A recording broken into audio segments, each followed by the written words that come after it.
Уважаемые организаторы и гости, уважаемые The organisers, архитекторы guests, и любители архитектуры. dear Очень fans of приятно, что architecture, сегодня пришло gives me great pleasure так много to see so many of слушателей you на стрелку. here today. Большая честь At для Strelka, меня it is представить вам an honor Роберта to Гринвуда, introduce Robert совладельца Greenwood, и архитектора co-owner, норвежского architect архитектурного бюро of SNØHETTA. SNØHETTA. Как вы знаете, Architectural в Bureau. мире As you широко know, известно два норвежских имени из Two области Norwegian names are архитектуры. well known globally. Норвежский архитектурный патриарх Sverre Fehn Sverre Fehn и is бюро a patriarch SNØHETTA. in SNØHETTA, architecture, and помимо SNØHETTA is the создания second name that уникальных is зданий по всему миру, world-renowned. известна SNØHETTA также is known not уникальной just for стратегией architectural работы. buildings, Ключ успеха, можно сказать, but it's also known for находится в их its unique способности strategy. видеть The key to связь success сооружения с окружающей is to see средой, the link between способности architecture and представлять проект landscape, в более ability широкой to политической и place their социальной projects in перспективе. broader political and Так social здорово, что именно dimensions. эту тему нам предстоит сегодня услышать в It лекции gives me Роберта Гринвуда. great pleasure Я to say хочу that it поблагодарить is Институт медиа, specifically what архитектуры Robert и Greenwood will be дизайна talking about Стрелка, today. I would like который to thank организовал эту лекцию. Strelka Design Также Institute спасибо for Роберту Гринвуду, making что this вы нашли event время possible, приехать and I в would like to Москву thank Robert Greenwood и for выступить finding перед time нами. to come to И Moscow, спасибо всем, кто and пришел speak послушать tonight. лекцию. and thanks to all of Приятного you вам вечера who и came спасибо to за listen. внимание. So hope you have a Robert pleasant Greenwood. evening, and thank you. With this, allow me to introduce Robert Greenwood. Well, good evening.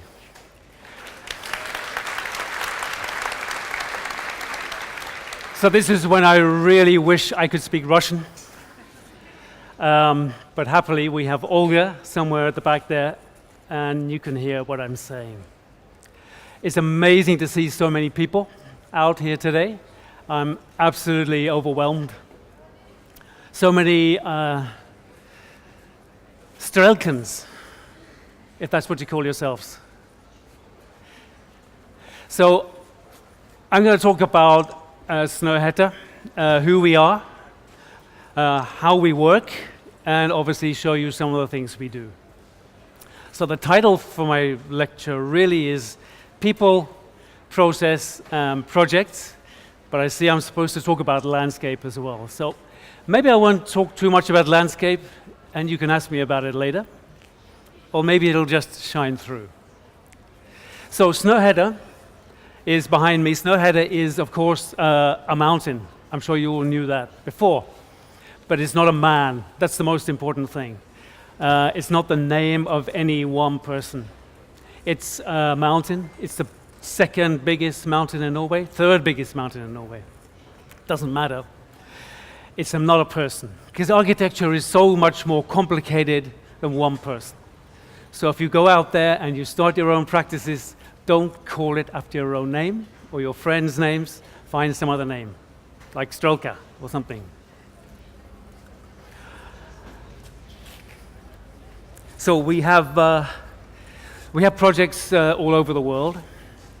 We started off in '89 with our very first project, and that was an open competition where we won the Library of Alexandria project. And that was, we were then just students. We hadn't built anything, so we started already with a big building way off on the other side of the world. So we've continued doing that, building across the world. Fortunately, there's one point missing there, and that's Moscow. So I've now had to add a red dot on Moscow because we're now working with Strelka on one of their projects on the Garden Ring. So we're very happy about that, that there now is a red dot in Moscow. Would be our first, when it's finished, our first project in Russia. And so it's people. We have really, we spread out, but we have one office. That's our main office. That's where I come from, and that's in Oslo, in Norway. So even though we're working around the world, we really come from Norway. We're Norwegians. I'm not Norwegian, but we're Norwegians. Our roots are in Norway. You know, it helps because I think you can see on the map that Norway is a very long way away. It's like on the edge of everything. It's on the periphery. And that helps us a lot, I think. We come from the outside looking in. We're not coming from the center, exporting our culture out. So when we travel around the world, we're the ones who are coming from the outside, we're the ones who want to learn about the culture and the place that we come to. So coming from the periphery is not a bad thing. I think Moscow must be in the middle, though. So we have some small offices around the world. We have an office in New York, so that's now become quite big. So they've really grown. There are about 50 people in New York. We're 100 people in Norway. And then we have some small satellites. So we have 5 people out in San Francisco. We have 1 person in Singapore, and we have 2 lucky people in Australia. So these are sort of satellites that maybe we can grow from.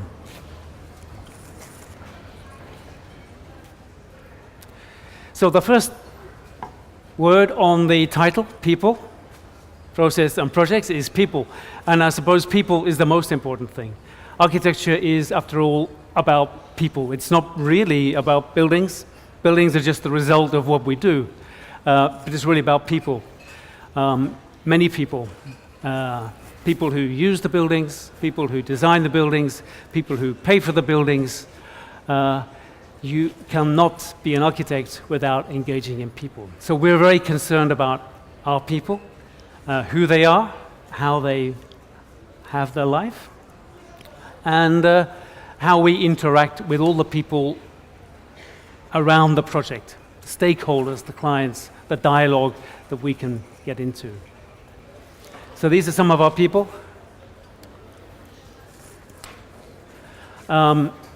There's no real common denominator around our people. We come from all over the world. Unfortunately, at this current point of time, there are no Russian people at SNØHETTA, so we should have to try and change that quickly. But we have people from all around the world. People tend to stay at SNØHETTA. So we don't, when we employ people, they tend to stay. So they keep on staying at the office. So we're not as young as we used to be. Actually, we're getting a little bit older. Maybe we're older than we think we are. But fortunately, because we're growing, we can still bring in new people. So this is a map I made some years ago of our office. And it's some years ago because there's not 100 dots there, but if you can imagine each of those dots is an architect, then our office is a very simple space, a little bit like this space here. It's 1 floor, 4 walls, and a roof. And that's the only way we can imagine having an office. It's a flat floor. It's a level playing field. And we think we have a very flat structure. So I'm going to show you now how we organize our teams. Or maybe disorganize is probably the right word. So this is my disorganizational map of SNØHETTA. So what we don't do is we don't build pyramids with directors at the top and small directors underneath that, and then other smaller directors underneath that. We try to keep it very flat. And every project has its own group. So there's the red group, and the green group, and the yellow group, and we all are mixed up. So if you're working on the red project, one thing you can know for sure is that you will not be sitting next to anybody else who's working on the red project. You'll be sitting next to someone who's working on the yellow project, or the green project, or the blue project. The idea is that that means we all have to talk. We all have to walk across the space to talk to other people working on our project. We have to go into dialogue. We have to learn from each other. So if I'm sitting working on one project, the person next to me has all sorts of other projects, all sorts of other problems, and I learn from those things that are going on. So we mix it up.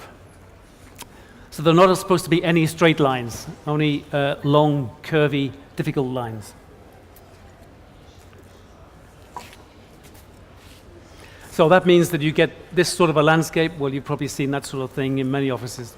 But we all sit as close as we possibly can, as little distance as possible, so that we can actually talk to as many people as we possibly can and meet as many people as we possibly can. So that's the work end of the office. And then at the other end of the office, it's the social end of the office. So this is where we have our parties, our dinners, our meetings, and it's just full of sofas and tables. And these are maybe the 4 most important corners of the office. So on the top right, that's the coffee machine. No architectural office works without a coffee machine. And if I want to know anything about any of the projects that are going on in the office, then the best place for me to stand is at the coffee machine. Certainly not sitting at my desk. There I'll meet everybody, and everyone will tell me everything about what's going on. And then on the top left, it looks like there's nothing going on there, but that's the dinner table. That's where we all have our big meetings. Seems to be a meeting going on now. And in the middle of the day, that's where we have our lunch. So we have our lunch together. So we have a cook. She cooks for 80, 90 people every day, and she smiles, and that's fine.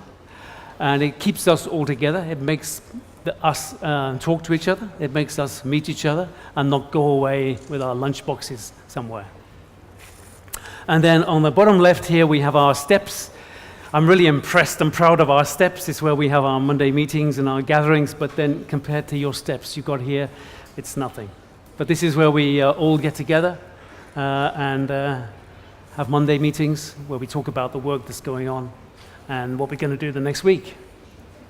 So to do all these things, these social things, talking, drinking coffee, having meetings, having lunch, we have to have the robot who works 24 hours a day, 7 days a week, 365 days a year in the back room doing all the work so that we can just keep drinking coffee and talking. So the last word, or the middle word, is process. I think that's probably the most important word. Obviously, you need good people to have a good process. But you can be sure that if you don't have a good process, you will never have a good building. I don't think you can have good architecture if you don't have a good process behind it.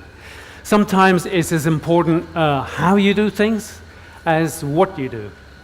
I think that that's something that we think a lot about, that the way in which we build a building, create a building, has a lot to say about how that building is turning out and how that building is perceived by the people who are going to use it and live with it. So we put a lot of effort into process. So the first step is not to design the building, it's to design the process.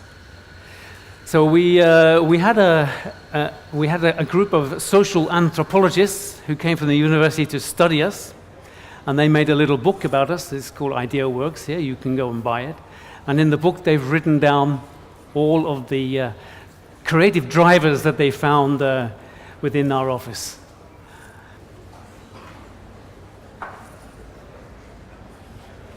Okay, fingers crossed, we continue.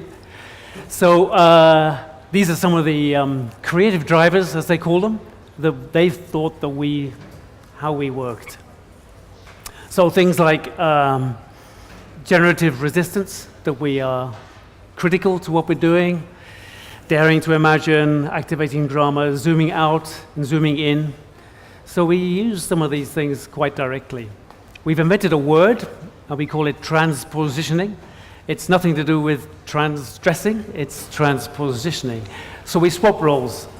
You know, we're multidisciplinary, and multidisciplinary has been around a long time, but it doesn't really help if you're multidisciplinary if you don't actually find a way of working together. So we have architects and we have landscape architects, we have interior designers and graphic designers.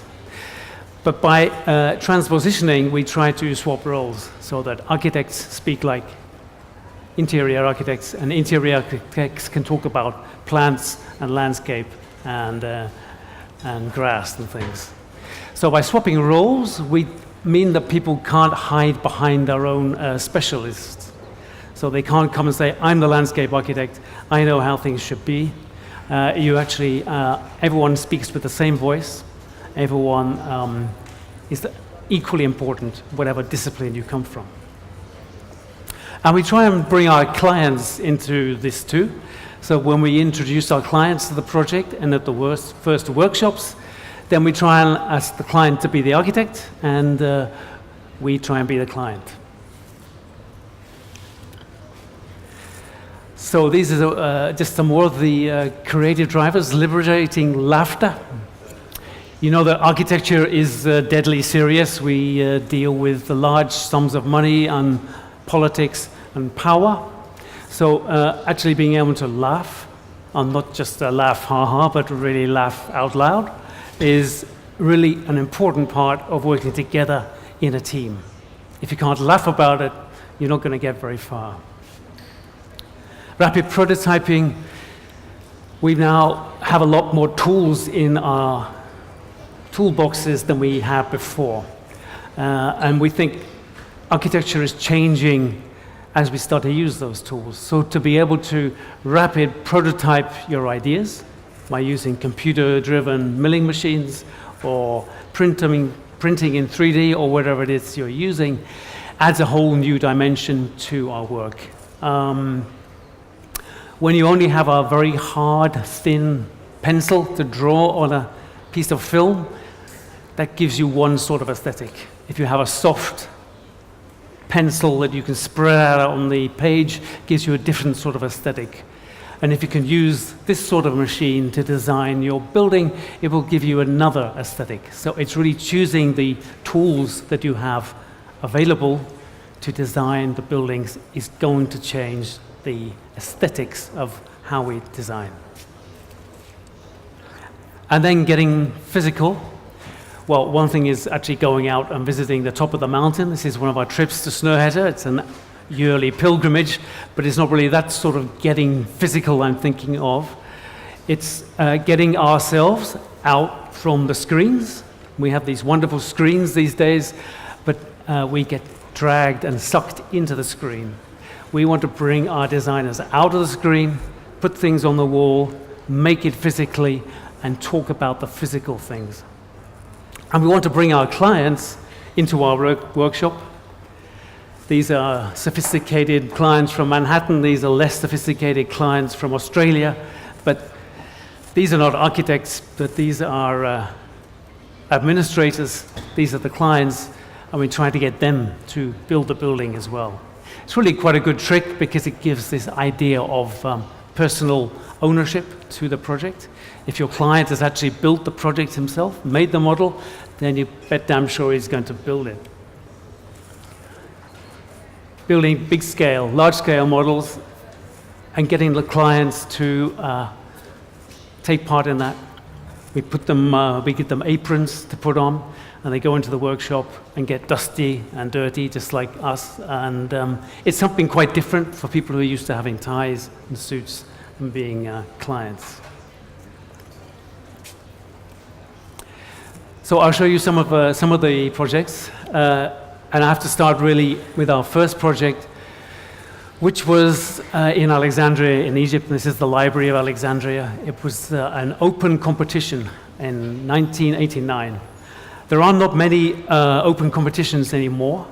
It's sort of gone out of fashion. But this was an open competition. And the great thing about an open competition is you never know who's going to win. You never know who you're going to get. And the client in Egypt certainly had no idea they were going to get us. This was our first job. We hadn't built anything before. We had long hair, jeans with holes, and we were invited to the prize-winning ceremony in Alexandria by the clients, and they were all lined up in their suits and their ties, and they got a shock when they saw who it was they'd chosen to build their building. Oh, it's hippies. We've chosen the hippies. But they were a really great client, and they stuck with us all the way through. They could have chosen somebody else. They could have just kicked us out, but they actually stuck through and built the building. Alexandria is a very special place. It's very close to my heart. I lived there for many years as we built the library. 2 generations ago, it was the multicultural capital of the Mediterranean. It was the biggest multicultural city on the Mediterranean. All that changed after the war and the revolution. But some of the architecture is still there. The Greeks, the Italians, the French, the Jews, they all live there. And our building is very special. It's not really a building, I think. I think it really is a landscape. So this is where I maybe start to talk about landscape. It doesn't interact with any landscape, but I think it is a landscape. From the back, it's a big rock. So it's this 30-meter high wall circulating around, and it's all carved out of the solid granite. Now, on the wall, you will find hieroglyphs and letters of every alphabet in the history of mankind. I'm sure you will find Russian. I don't quite know where the Russian is. So next time I go to Alexandria, I'll find out where the Russian is. But every sort of alphabet is on the wall. Now, this was cut out of the solid stone by Egyptian carvers. We had to take them to the quarries of Norway to learn some of the techniques again of cutting by hand, not cutting by saws or cutting by machines. So it's all hand cut. It's a fantastic piece of art. And then on the Mediterranean side, facing the sea itself, is this great roof that dives out of the sea, out of the lake, and up into the sky. So this is the roof.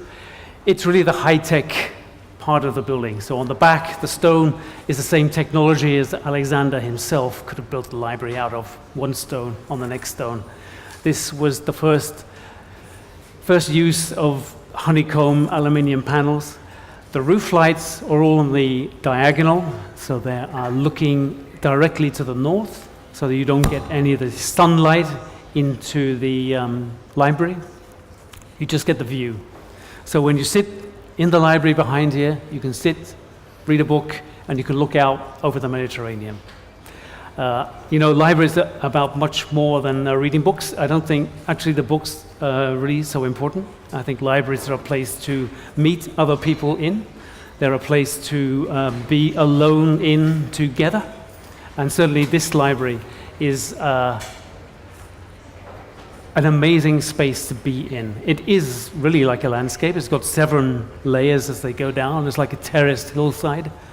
The acoustics are really quite sharp, so that if you drop a pencil, you can hear it.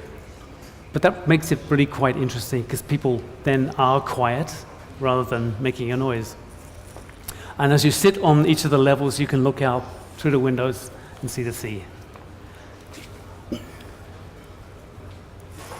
And then the columns, they're like the tree trunks, and the canopy of the roof lets the light dapple through. So when you go out into the library, it's not like going out into a room, it's like going outdoors. You feel like you're going into an outdoor space.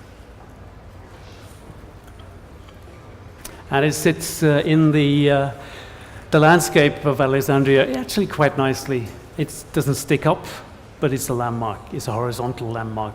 It's quite interesting because the mayor of Alexandria hates modern architecture, but he loves this building.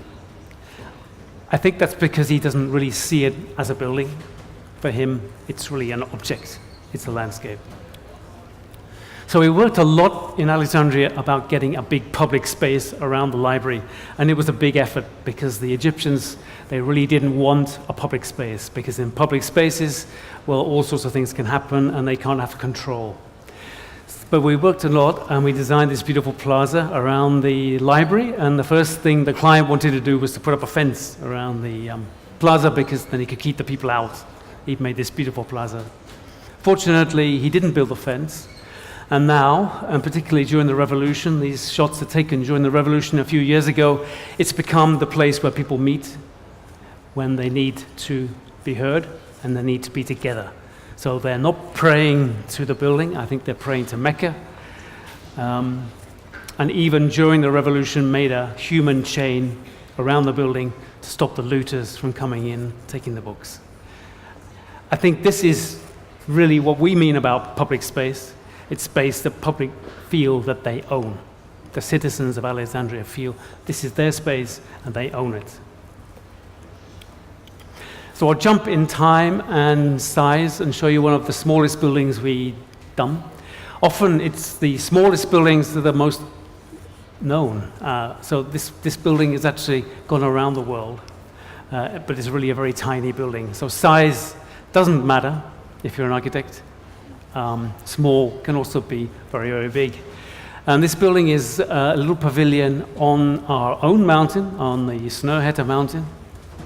And it's the Wild Reindeer Pavilion, so it's the place where small school children can go and watch the very dangerous wild animals of Norway safely.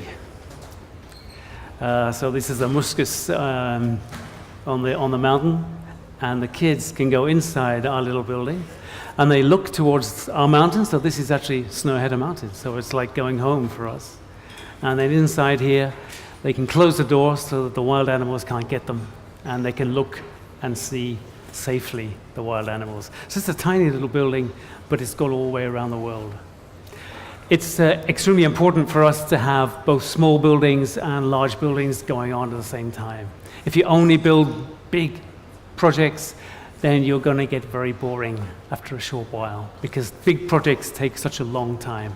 So the Library of Alexandria, that took 13 years to build. They don't tell you this when you go to architecture school, that architecture takes so long time. But it really does. Poets can write a poem in a day, or an artist can paint a painting in a day, and a writer can write a book in a week, maybe. But architecture takes a long, long time. So to have small projects that go very fast gives you input and a new dynamic. So I'll show you a little bit about how we designed this project. Obviously, as you all design your buildings today, we did it in 3D model in CAD, of course. And then taking the 3D model and then using directly our robot. So again, I don't think you needed the robot to design this building. You obviously could have designed this building in any other way. But by using the technology and using a different technology, I think you get a different aesthetic. So we could then just go directly from the screen into the robot and make this thing in 3 dimensions. It's really, I think, a fantastic possibility that we can now go directly into the physical dimension. And we didn't have this a few years ago. So that's the model that we made. The reindeer's in the wrong place. He's supposed to be on the outside. And then we took the same model up to the guy who was going to really build it. He actually makes boats, so you can see his boat at the back there. And he glued together, well, he didn't glue together, but he put together all the logs and used exactly the same computer model that we used in our workshop and built the building in one piece using his computer milling machine. But this ability to work in one-to-one is something we've never really had before. Yes, you could make mock-ups, but mainly we just made drawings and diagrams and gave them to other people to build. But the ability to build it in one-to-one, I think, changes everything. It means you are really more working like an artist directly and not just making diagrams. So that's the finished building. It's open, it's an open door structure. Anyone can come anytime, go in and watch the building, watch the animals, keep them safe. It struck me since I've been in Moscow that the landscape in Moscow is very different to the landscape in Norway. So our landscape goes like up and down, but yours is pretty flat. So we struggle with our landscape. I don't think we design buildings that are integrated into the landscape. This is a hotel, by the way, up in the north of Norway, on the Lofoten Islands, where the landscape is really dramatic. I think we make architecture that contrasts the landscape, but maybe architecture that in its essence is landscape. And landscape follows us all around the world. So our biggest project that we've been building lately is in Saudi Arabia, in the desert of Saudi Arabia. So it's this project here. It's the Saudi Aramco King Abdullah Aziz Center for World Culture is its title. It's a cultural center. We had a lot of discussion, I think, in the office when we first were asked to take part in this project, whether we really wanted to work in Saudi Arabia, whether we thought that Saudi Arabia was a place where we could front our ideals, which often seem to be in conflict with the culture of the place. It's a discussion we've continually had and continually have. I think our answer to that is that by doing this building, if we can make a good step towards something that is better. If we can make a building that can help the reform that is going on in the country at that time happen, then it's a good thing, and we would like to be a part of it. So this is a cultural center, and they don't have cultural centers as the way that we know cultural centers in the West. So it has a library, it has a theater, a cinema, a museum. It's everything all rolled into one. And the nice thing about doing that in Saudi Arabia is that they don't have buildings like that before. So you can do a building that nobody has ever seen before. There is no archetype for this building down there. We designed the building as a series of rocks that sort of support each other. So if you saw the image there, each of the components, the theater, the library, each has its own shape, and they're put together in such a way that they support each other a little bit like a Roman arch. I think this was a really smart move because it means that the client, who in this case is the Saudi Aramco oil company, has to build the whole of the project. He can't choose to build this part or this part. He has to build all of the parts because they support each other. They support each other physically. So if you take one piece away, then the other piece falls down. And the idea is that if you take away one piece of culture, then the rest of culture falls down too. So you need to embrace all of culture if you're going to build a cultural center.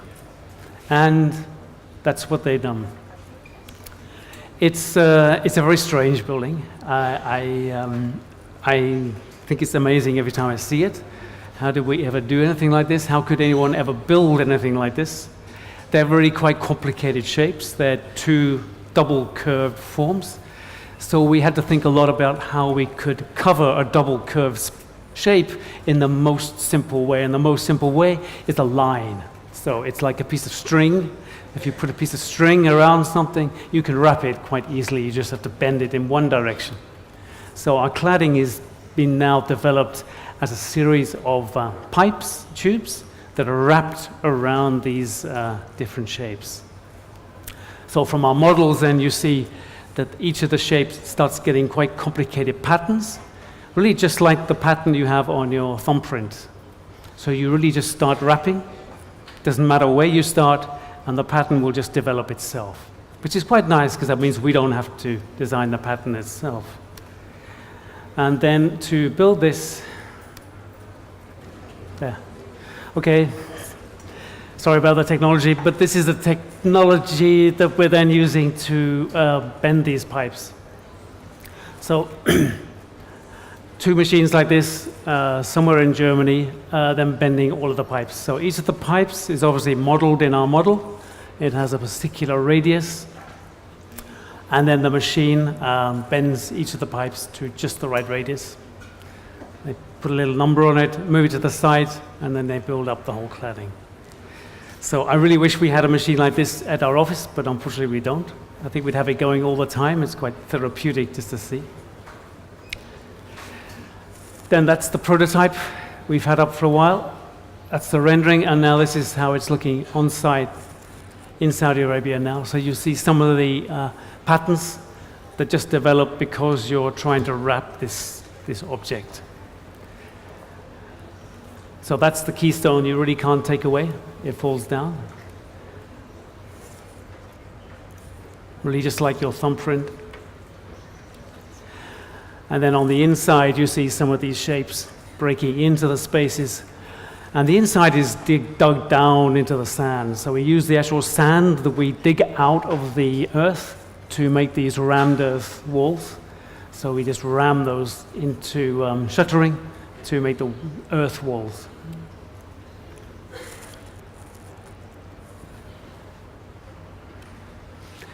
Where we get to windows, and we probably don't have too many windows, we flatten the tubes so they get squashed, so they become like blinds.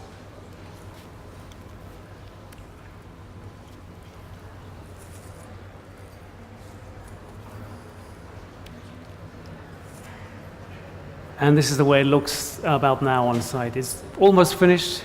Later this year, it should be finished. So if any of you are lucky enough to get a visa to go and visit Saudi Arabia, you could go and see the building. It's a pity that it's so difficult to go and see. So what we're looking down now, looking down the tower to the roof of the library, and around here we see the landscape. So the landscape is what we call a xeriscape. So it's only plants that grow in the desert naturally. So as you can see, it's not very green. It's going to be a little bit more green than that, but it's not going to be very green. So there's almost no irrigation, only desert plants and rocks around.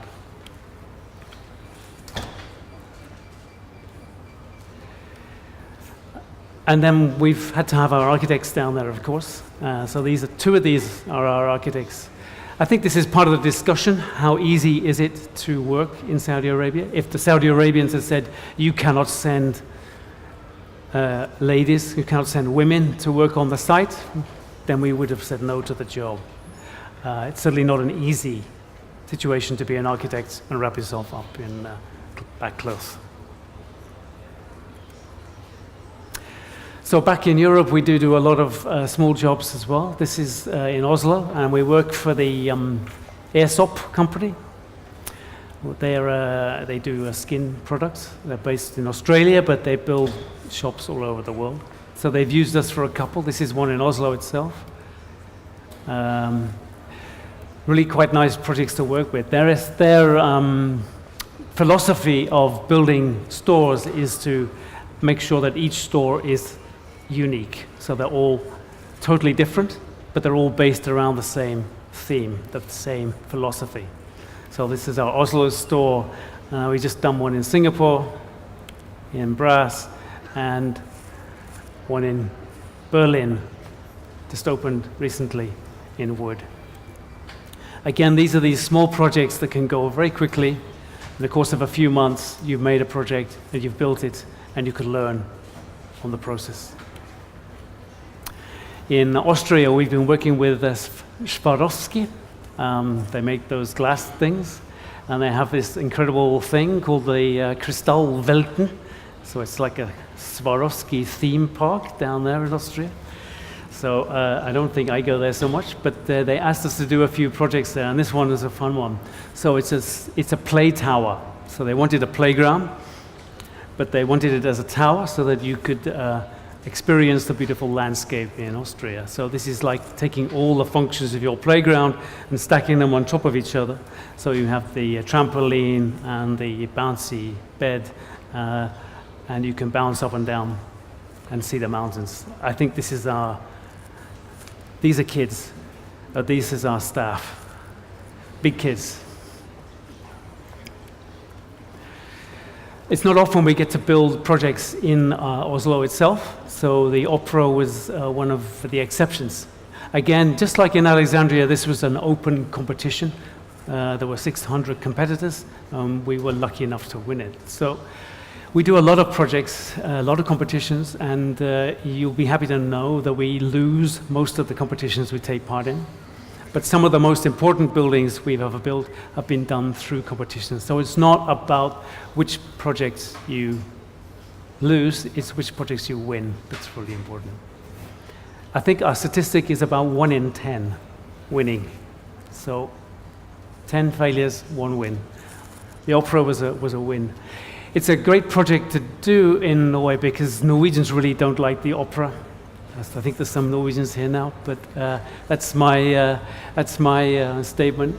Norwegians really don't like the opera. The opera is an elitist institution, and Norway is based on very good, sound, social, democratic values. We like to share, and we don't like elitism. So the opera has always been seen as an elitist institution, snobby institution. So how do you design an opera in Oslo? Well, actually, you let people jump up and down on it so that they feel that they own it and they feel it's their opera. And that's what we did. Luckily, there wasn't any space around the building for a plaza, so we put the plaza on the roof. And that means that people can walk all over the roof, and they do. They go for their Sunday walks, they take their dogs, they take their families, they take their picnics, they take their grandparents. Every day, even in the worst of the winter, there's always people there. It might be raining, it might be snowing, you can go skiing there if you want. Everyone's there. And people feel that they own it. If you can jump up and down on it, if you can touch it, You own it, it's yours. It's your opera. So people love the opera. And because they love the opera, they've now become to love going to the opera too. So it's quite difficult to get tickets these days. Kids climbing all over the entrance and then on the inside. We worked a lot with artists on most of our big projects, and this one is really no exception. So this is one of the light sculptures done by Olafur Eliasson. He's an Icelandic-Danish artist. So they change color slightly, slowly, gradually during the evening, changing the pace of your experience. You've come from the busy city into the foyer, and these lights just go very slowly up and down, changing your pace of perception. Then the wooden wall divides the foyer from the theaters themselves, so the everyday life to the unreal life inside the theater. It's all made of wood, so as you enter the theater itself, you go inside this wooden world. It's like going inside a tree. The floor is wood, the ceiling is wood, the handrail is wood. You're inside this tree, and then you come out into the theater itself. It's a horseshoe, it's a classical opera. We don't have special seats for the king, so the King of Norway is sitting in the middle there, very social democratic. There's a lot of art inside the hall too. So this is the stage curtain, and it's made by a textile artist from California called Pei White, and she's woven this cloth. It looks like it's made out of crumpled aluminium, but it's not. It's completely flat. It's made of silk in grays and blacks and whites. There's no silver in it. If you go up close, it looks like this. You stand back a few meters and it looks like this. So it's illusion, just like the opera is itself. If you look at the plans of the opera, the actual auditorium itself is really rather small, and the building is really rather huge. So the rest of the building is all this backstage machine that's there to make this performance happen. So it's the workshops, it's the rehearsal halls, and the dressing rooms. And we put those all the way around the outside so that you can look out to the street and see what's going on inside. So these are the painting workshops. And then the roof itself. We had a big argument with the authorities about the roof. There's a few things were wrong with it. It's obviously far too steep, so it doesn't conform to any building regulations. So to get permission to build the roof and to have people walking on it, we had to define it as not a building, not a roof, but a piece of art. So the roof is a piece of art, because if it's art, you can do what you want.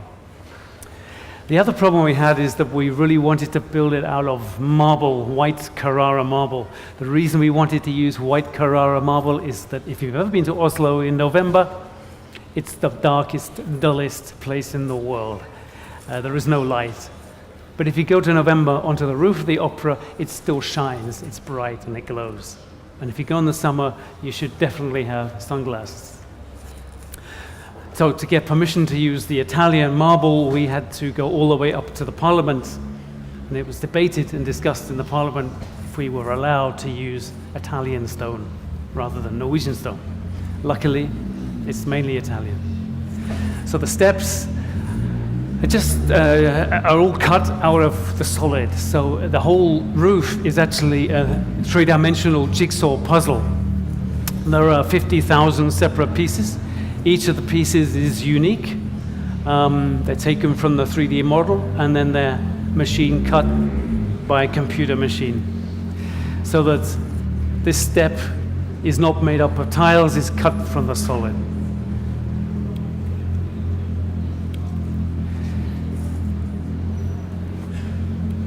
So these is from the stone quarries in Carrara, and this is the roof in Oslo. It is a piece of art. It actually is worked on by artists. The whole roof itself is a composition. There are small steps, there are gullies for the water to run down through. And sometimes it's used for a lot of people. So this is actually 7,000 people who didn't get tickets for the showing of Carmen on the inside. They got to see it on the screen on the outside. It's also a place to be alone in. feeding the ducks with your family, fishing. So all sorts of things have gone on there, and all sorts of things that we didn't think about. So this guy even takes his motorbike there. When we were building it and designing it, everyone said this is not going to work because there's going to be so many skateboarders. And you're going to have skateboarders over the whole roof of the opera, and it's going to be terrible. In fact, the skateboarders really don't like it for some reason. I don't know why they don't like it. Maybe it's too rough, maybe it's too simple, too obvious. So there's never any skateboarders there, but sometimes you get guys like this. We hadn't actually imagined the motorbike. But it's not allowed. So they chase you away.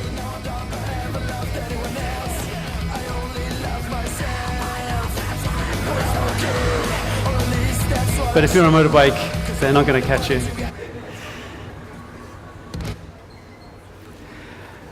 And then on the other side of the world, we just opened this building, which is in San Francisco, and it's the San Francisco Museum of Modern Art. So the building in the foreground is, of course, not our building. This is the original SF MoMA building of Mario Botta. It was built in the 80s. It's one of his best buildings, I think. Really much loved by the San Franciscans. And so our task was to double the size of the museum, and how do you possibly build on to a building like that? So we really had to detach it and say that Mario Botta could be Mario Botta and SNØHETTA could be SNØHETTA. So they're like two dancing partners. They're very different dancing partners, but they're different. They play together. So the main building is all the way at the back. It has a new entrance, and I think it's this facade that's the most interesting part of it from the outside. It again is trying to bring a little bit of nature, I think, into the building. So it's this huge facade that's built a little bit like a cliff. So each of the panels, they're concrete, glass fiber reinforced concrete panels. They're individually cast, so they each have their own separate mold. The mold is cut on a robot like our robot, but into foam, so that's quite cheap to do. And then they're all mounted up together. So it becomes this natural wall in the middle of San Francisco. The gallery is absolutely stunning, and the works of art are stunning. So this is the Richard Serra sculptures, which had to be moved in long before the building was finished because they're so big. This is the mock-up we made of the galleries, and this is just before it was completed. It's now been opened, so if you go to San Francisco, you must make a trip. And staying in New York, and I think this is quite relevant maybe to some of the work that Strelka is doing in Moscow. This is our project in Manhattan for Times Square. So this is not as big as the garden ring that Strelka is building, but it's quite a large scale project. So it's pedestrianizing the whole of Times Square. So that's 6 blocks along 7th Avenue, at the junction between 7th Avenue and Broadway. So because of the grid of New York and the angle of Broadway, all of these junctions have been absolutely impossible junctions in history. So the traffic jams and the traffic queues have been terrible. So the mayor did a study of the traffic potential, and just by closing Broadway over those 6 blocks, you actually improved the traffic situation because you cut out these terrible junctions. And it gave us then the opportunity to make this new amazing public space in the middle of Manhattan. And for people in Manhattan to experience Times Square without standing in the middle of a highway, which is what they've done all through history. So it's a really quite fantastic project. It's urban space, it's pedestrianization, it's, this is the way Times Square was, and this is a rendering, but it is the way it is now. Very simple spaces. We can't do very much there because it's a place where people want to have their parades, so we can't have lots of furniture or trees or plants. It's one big stone granite surface. There are benches to sit on, but it's a place where big numbers of people can gather. This is when we were trying out some of the benches. It's looking at how New Yorkers use their space. We're not very popular right now down in Manhattan because it's been absolute chaos at Times Square as they've been building it. with the traffic jams and the building work. But the last piece is being built now. It's being built out incrementally. So I think if you go back there next summer, it'll all be finished. And it's quite amazing to see how New Yorkers really overtake and take possession of their public space. So this is a huge area of granite paving, and everyone thought, well, this is going to be rather sterile, rather boring. But it gets filled with people, filled with life, filled with events. So, so much so that some people think it's beginning to be a problem. So you get in front of the Services Memorial, you've got all sorts of cartoon characters running around, and even worse than that, you've got the naked Brazilian ladies who are coming and disturbing the peace down at Times Square. So this project was initiated by the last mayor, Bloomberg, but we have a new mayor now in New York, and he's called de Blasio, and he didn't really feel maybe the same personal attachment to this project, since it was his predecessor's project. So he wants to dig the whole damn thing up, because there's too many people, there's too much public life, there's too much going on. But I think that's one of the things with public space. You've got to expect that the public come and use it. It becomes messy, a little bit too messy for de Blasio. Luckily, he hasn't dug it up. He hasn't brought the cars back. And the Brazilian dancers are still there, but they've got their little place to be. And the naked cowboy is still there. Actually, everyone likes the naked cowboy. He's a good friend. And he's a good friend of our architects, because they've been down there every day supervising the work. So he even sang a song for them. Well, I'm the naked cowboy here with the snow-headed benches. Leroy and Tully taking us out of the trenches. So I don't know if there's a naked cowboy here in Moscow, but maybe some of you from Strelka will get him to sing a song for you. And now you can stand in the middle of Times Square on New Year's Day and not get run down. We don't do a lot of, I suppose, urban design projects, and urban design, I think, is a difficult subject, isn't it? Because you try to make perfect cities, and cities aren't perfect, so you have to be very pragmatic. This is one of our urban design projects. It's in Honduras City, and the mayor of Honduras City asked us to do something to help the city, something for the urban design. And all around the city are these women who sit on the edge of the street and sell their goods, and they're really in a dangerous place because the cars and the trucks hit them and run them down. So our urban intervention, our urban design for Honduras was to build these concrete benches so that they could sit on the concrete benches and not get hit by the trucks and still sell their tomatoes. So I think urban design can also be very pragmatic, and in an imperfect world, you can do some simple things to make it better. We're still in America, and this is the project where we started our office in New York on. It's the Ground Zero Memorial Center. So we haven't designed any of the towers. I just have to tell you that right now. Our building is the small little building in the middle there. So all the way through this project, we sort of had to live with that all the other architects that we love and know, I.M. Pei, Frank Gehry, Norman Foster, Calatrava, Marquis, they were building all the huge towers around, and we had this little building in the middle, so they were all sort of looking down on us, maybe. And it's the most complicated site we've ever had to work with. It's the site that's been most in the public eye as anywhere else.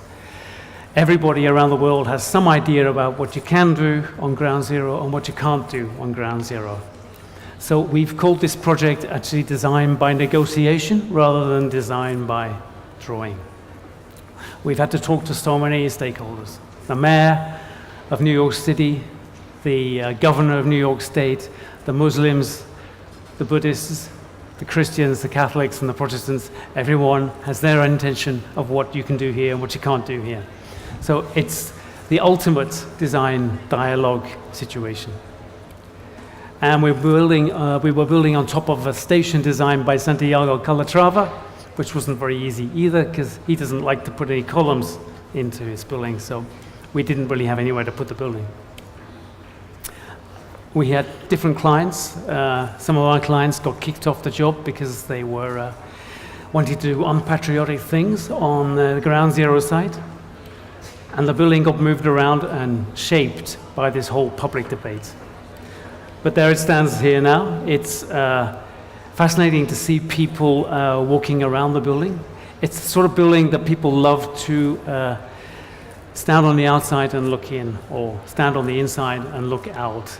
See their reflection in the building, see the reflection of New York in the building, maybe reflect upon the history that lies at the side. In the middle, inside the foyer, we have the two columns, two of the triad columns from the original Twin Towers.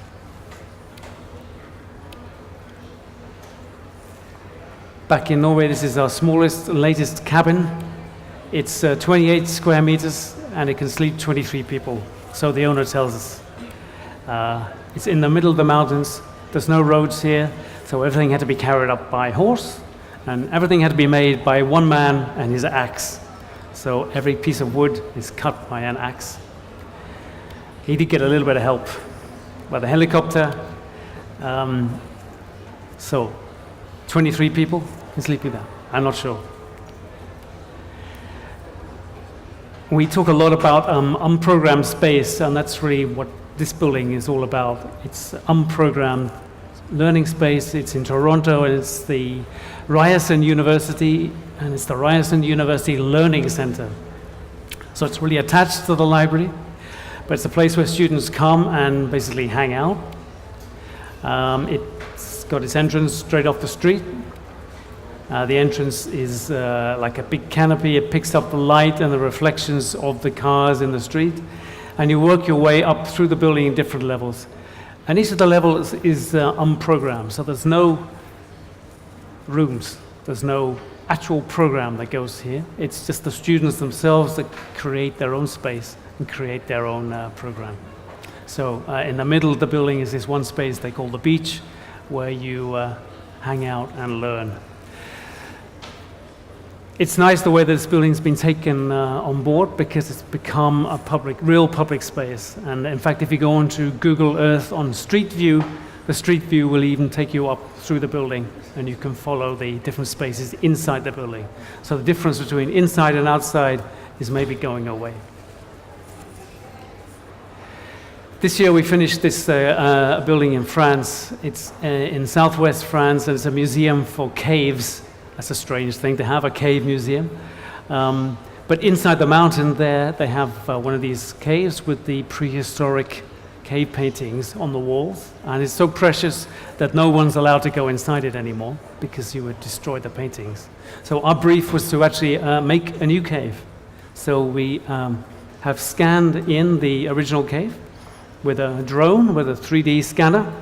We've made a model of the cave, a 3D model of the cave. And we are now building the actual cave again. So we're building a complete copy of the original cave and putting it inside the museum, inside the mountain. So it's a real crazy project. It blurs the boundaries between what's real and what's not real. And of course we get real cavemen artists to paint the paintings. So the only difference between our cave and the real cave is that our cave is a little bit better, because we made it so you could push a wheelchair through it, so we get wheelchair access. And they didn't think of that in the old days.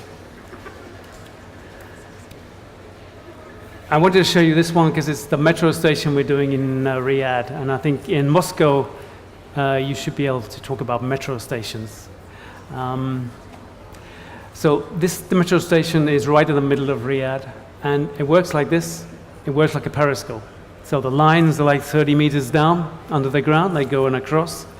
And the whole canopy is this periscope. It's in polished steel, polished stainless steel, so that when you're on the outside, running towards the metro, and you think you're late, you can look into the canopy roof and you will see down, and you will see the train just leaving because you came too late. Or when you arrive at the station, all the way down at the bottom, you can look up and you can see the whole plaza and the whole city district mirrored in the canopy above you, so you know which station you are, where you are in the city, and you can get some sort of basic wayfinding. So this is the view you'll get if you're running towards it, and if you look into that image, you will see the train, and you will see the train moving.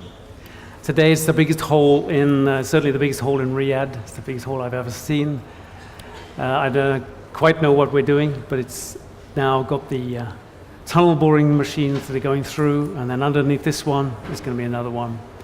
And then finally we can put up this big polished canopy, maybe 2 years away. People often ask why we don't do any residential projects. Well, this is our latest residential project. It's 2 beehives for 80,000 bees. So this is where the bees live. We actually did a project for the man who has a honey shop below, and he wanted to have the beehives above. So these are high technology beehives. We've actually had an order now for 2,000 of these beehives from someone in Korea who wants to make honey on a big scale. I'm not quite sure what we're going to do about that.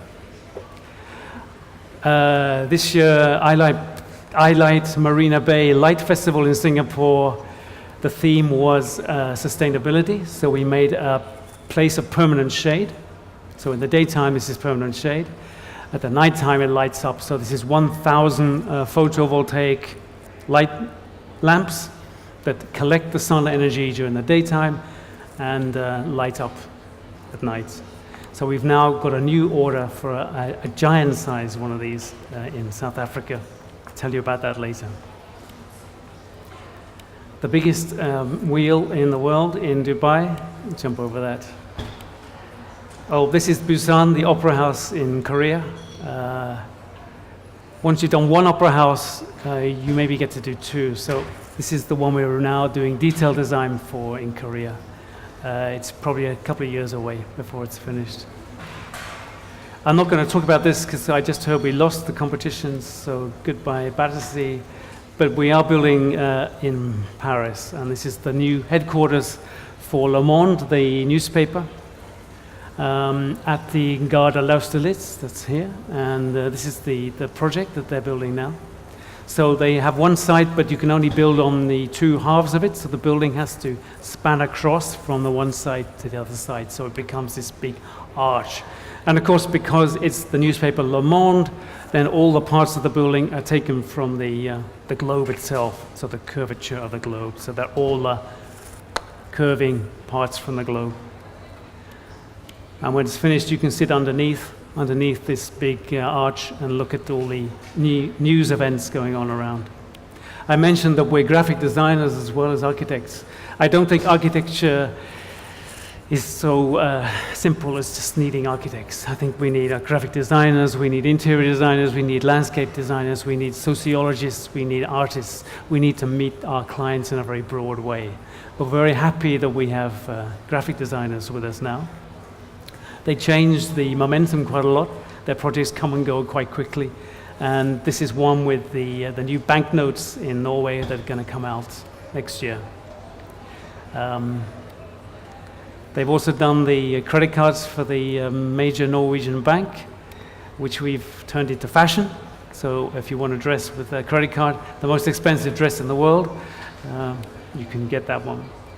So really just the banking theme is to take us to the last project I'm going to show you, which is our latest win. So it's always nice to show you something that's coming new. And this is the bank headquarters for the Banque Libano-Française in Beirut. So we just heard the other week that we won the competition, so I want to share that with you. It's going to be actually our first high-rise. It's not really a high-rise, it's really quite low. But it's the first building that's more than 30 meters high. And it's a series of cutouts in this one big stone volume. When they approached us first of all to work on this project, I got a call from some bank in Beirut who want to build a little headquarters, and it sounded very sketchy. Who wants to build a bank in Beirut, and how is this going to work? But they turned out to be the most fantastic client. They're really engaged. They want to build something for their own community, which is the bank, but they want to build something for the community of Beirut. So we make these cutouts with these gardens and the garden views.